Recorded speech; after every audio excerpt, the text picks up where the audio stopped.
My name is Ray Bradbury, and I want people to know from the people in France, in Paris, I become a commander in the Order of Arts and Letters. That's how I'm known in France. I think people should know about the pulp era because there was no money for anyone. When I was 21 years old, I sold my first short story to Thrilling Wonder Stories, and I got $15. It wasn't much to live on. And for the next few years, I sold 3 or 4 stories a year and for about $20 a piece. So there's nothing to live on. I think people should find out that a lot of my word material over a period of 10 years was sold for about $25 or $30 a story. The Martian Chronicles, all the stories in that book sold for about $25 a piece, and it made a book that is still around. It's quite amazing, isn't it, that I wrote a book with no money and has become famous for me. When I was 12 years old, a carnival magician was sitting in an electric chair, reached out into the audience with a sword and tapped me on the brow and cried, "Live forever." I went to see him the next day because I wanted to find out how to do that. And he told me that I had lived before it. Back in 1918, I had been his best friend in France. I had died in his arms outside of Paris. He offered me the future, saying live forever, and told me I'd already lived in 1918. And he sent me away through the carnival, and I looked at the carousel with the horses going around and around to beautiful music. And the next day I traveled to Tucson, Arizona, and I lived on Lowell Avenue, which was named for the Martian photographer Percival Lowell. And I didn't know I was standing on a street named for the man who really publicized Mars. And so when I was 12 years old, I got a toy typewriter for Christmas, and I began to write. And the first thing I wrote was a sequel to the Martian books of Edgar Rice Burroughs. When I was in high school, I belonged to the poetry club and wrote lousy poetry. I belonged to writing classes and writing short stories, and I never wrote a decent one. And when I came out of high school, I joined the Science Fiction League down at Clifton's Cafeteria in downtown LA. Forey Ackerman invited me to come down, and I came down and I met all the established writers like Henry Kuttner and Lee Brackett and Robert Heinlein. Robert Heinlein was just starting his career. He was not very well known at that time, but within 2 years, in 1940, he sold so many stories to Astounding Science Fiction, he became established as the leading science fiction writer in the United States. And he liked my stories. He read one day and said, "Would you let me send this story to a magazine for you?" I said, "Yes, sir." So he sent Rob Wagner's script, and I got a letter in August 1940 saying, "We're going to publish your story in Rob Wagner's script." All because Robert Heinlein, the great writer of science fiction who became more famous than anywhere else in LA, sent it to that magazine for me. So that's how I got started. And back in 1939 and 1940, you got a half-cent a word, maybe a penny a word, occasionally 2 cents a word. So there was not much money. And my first story I sold to Thrilling Wonder Stories, and I got $15. And it made me very rich that week. I was selling newspapers on a street corner at the time. And my friend, who was an agent, Julia Schwartz, came to the corner with a copy of Thrilling Wonder Stories, and he showed me the story. He says, "My God, here you are in Thrilling Wonder Stories, and here's your check for $15. So I felt very rich and very famous. It was the middle of the Depression. Nobody survived. Nobody had anything. My father was out of work for years. It was a terrible time. You people today don't understand what the Depression was like. My dad would look for work again and again over a period of 8 years. So he was very sad, and he had a tough time raising the family. The thing that I did is I got to know the managers of various movie theaters, and I got to go into those movies because I knew the managers. I would buy the Sunday paper for them and give it to them, and they'd let me in. Or sometimes I would go on Thursday night when they changed the signs in front of the theaters, and I'd sneak in the back of the theater and go down and come up through the orchestra pit and sit in the theater. If there's any way I could, I got to the movies. If you speak of life in the 30s and 40s, nobody had any life. Everybody was unemployed. There were 15 million people unemployed in the United States out of 30 million people. It was terrible. And I saw my father crying occasionally because he had no money.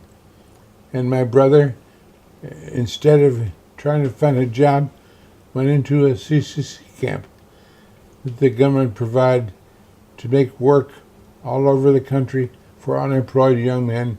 And they built dams and roads and reservoirs and all sorts of incredible things. And my brother earned $30 a month working for the government.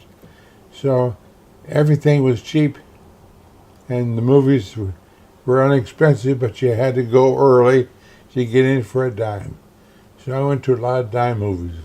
The only people that I knew was Henry Kuttner, who worked for the various science fiction magazine.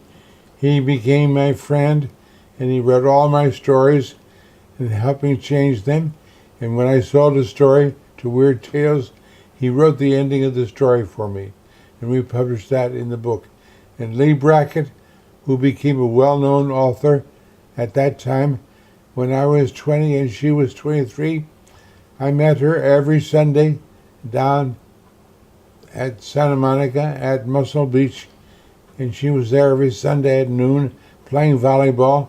I came to watch her, and I read her brilliant short stories that she wrote for Planet Stories, and she read my dreadful short stories, which didn't sell anywhere. It took years before I began to sell short stories, but I met her every Sunday for 10 years. It's a hell of a lot of Sundays, isn't it? And she was a very dear friend. And then in 1946, she got a job working for Howard Hawks, writing the screenplay of one of the Raymond Chandler movies. And she called me and she said, I'm working on a short novel for Planet Stories, but I can't finish it. Will you do it for me? Lorelei the Red Mist? I said, I'll do it.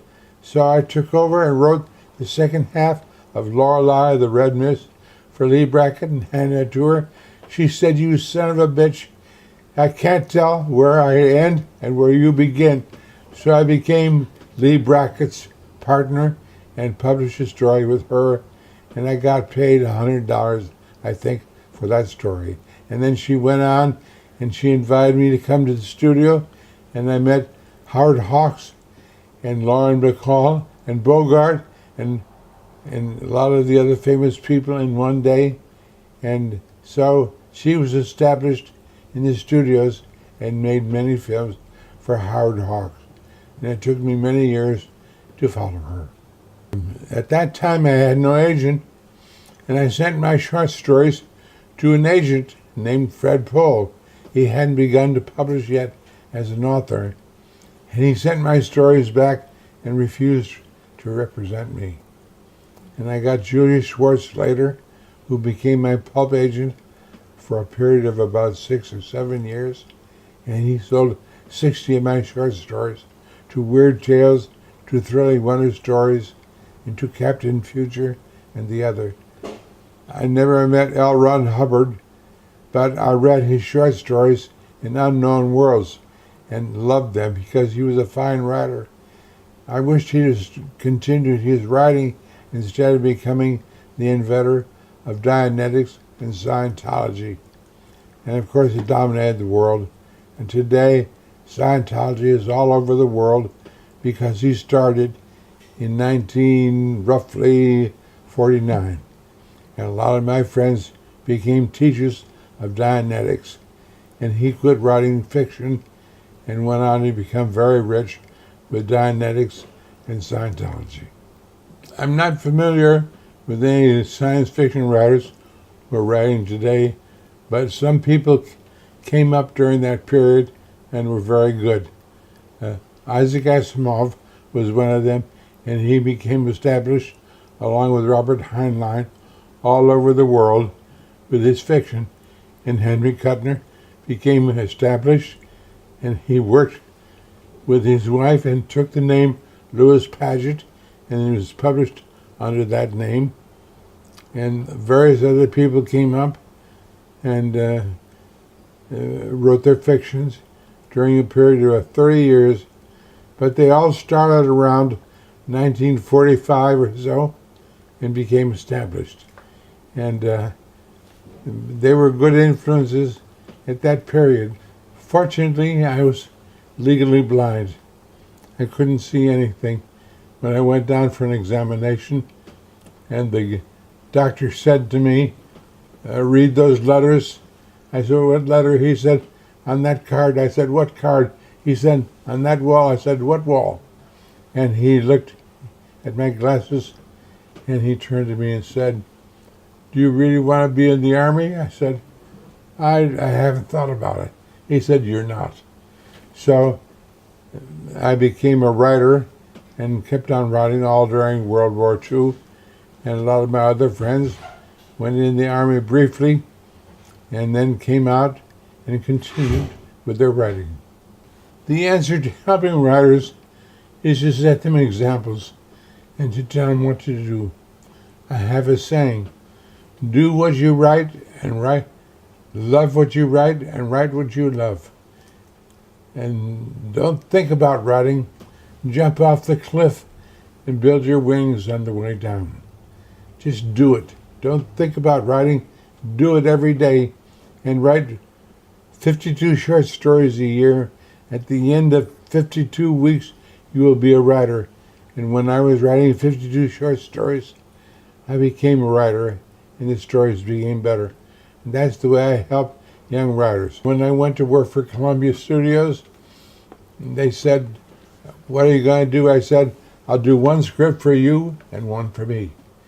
And at the end of 2 weeks, you must pick the right script. If you pick the wrong one, I'll leave. If you pick the right one, I'll stay. They said, but won't you be doing better work on the script you do for you? I said, yes, I will. But you've got to decide whether to fire me or hire me. So I wrote It Came From Outer Space for Columbia Studios, and luckily they picked the right script. I stayed on and wrote the script for the film. But it had nothing to do with money, you see. It had to do with love. They either liked my idea or they didn't like it. That's what I teach to young writers. You must be in love with what you do. It must never be for money. If it's for money, forget it. You'll never make it. I think the public today should know about the pulp fiction era because we were all not wanted and the money was so little that we couldn't survive. We had to have other jobs in order to be able to write for the pulp fiction. And all the magazines were not paying any decent money, so there's no way to survive. I think the public should realize where I came from. My first year, I made $15. The second year, I made $45 in the whole year. That's where I came from. I want you to know where I came from, how difficult it was. In the third year, I finally made $200 in the whole year. In the fourth year, I made $400. So I was poor for a long time. And all the stories, a lot of those stories are still around. All the stuff that I wrote for Word Tales $15 a story, are still around in Dark Carnival, and The October Country, which is still around today. Those are all pulp stories that I wrote when I was 21, 22, 23, and 24 years old. Out of these short stories, they began to evolve about my being worried about libraries, because I went to a lot of libraries. I don't believe in colleges for education, do you see? Because colleges do not really teach you. You gotta teach yourself by going to a library. It's all free. You can afford it. And I went to libraries because I had no money. I graduated from the library when I was 28 years old, but I was fully educated, you see. I read every book on writing there was. I read all the fiction. I read thousands of short stories and educated myself and became a writer. So the advice I should give to people today is go to the library and stay away from colleges and write every day and make sure that you're in love, and don't listen to the internet, and don't use a computer, use a real typewriter. That would be better, I think. If necessary, write handwriting instead. What the hell, why not? A lot of things I've done in recent years is save libraries. I saved the library at Long Beach a few months ago. I went down and spoke to the city fathers and the mayor and the people and said, this library must stay here, don't let it go. I went up near Santa Barbara in a small library and saved it there. I was out at a library out near the Reagan Library and lectured there last week. I went to the Irvine Library and lectured there a couple of months ago.